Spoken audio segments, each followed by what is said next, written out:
sẽ thấy cái thú thiệt kìa ơi anh vẫn cháy mắt sẽ thấy cái thú thiệt kìa ơi anh vẫn ញាក់បើស្ងាត់ដែលរ៉ាពីហុជំនាញខាត់សខឹមប្រកាសចង់ធ្វើកត្រឹម solo concert ខណៈ fan កំពុងតែអង្រួមបេះដូងយ៉ាងខ្លាំងប្រសិនបើធ្វើច្បាស់ណាស់ឡើងតែក៏ក្រឹកស្រុកខ្មែរតែម្ដងរីឯបទកត្រឹមក៏មិនក្រំពី100បទនោះទេកាលពីរសៀលម្សិលមិញនេះតារាភិហុជំនឿអ្នកនាងខាត់សខឹមបានធ្វើឲ្យមហាជនក៏ដូចជាអ្នកគ្រប់គ្រងផ្ទុះការចាប់អារម្មណ៍ប្រងព្រានក្រៅពីអ្នកនាងបានប្រកាសទៅកាន់អ្នកគ្រប់គ្រងថាចង់ធ្វើកត្រឹម solo concert ជូនទៅកាន់ខ្វែនក្នុងដើមឆ្នាំ2025នេះ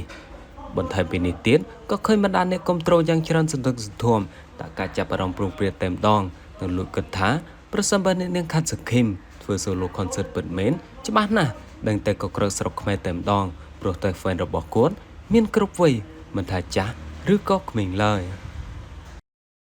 យ៉ាងណាមិញតាមរយៈបណ្ដាញសង្គម Facebook តារាភិហុជំនឿបានបង្ហោះរូបភាពមួយស្លឹករូបជួបជាមួយខឹបសិនថា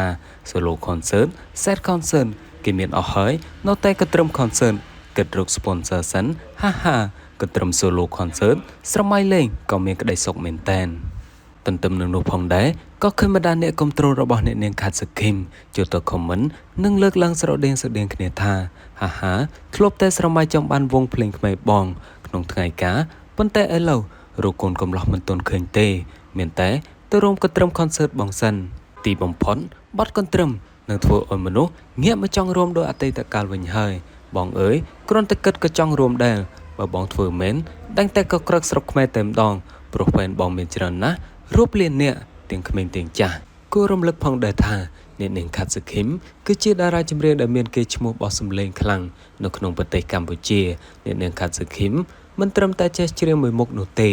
ពោលឲ្យតែពាក់ព័ន្ធទៅនឹងវិស័យសិល្បៈតារាស្រីរូបនេះចេះស្ទើរទាំងអស់មានដូចជាសម្ដែងខារ៉ាអូខេសម្ដែងភាពយន្តតូចធំកំប្លែងបង្ហាញម៉ូដរហូតដល់មហាជនដាក់រហស្សនាមឲ្យថ្មីថា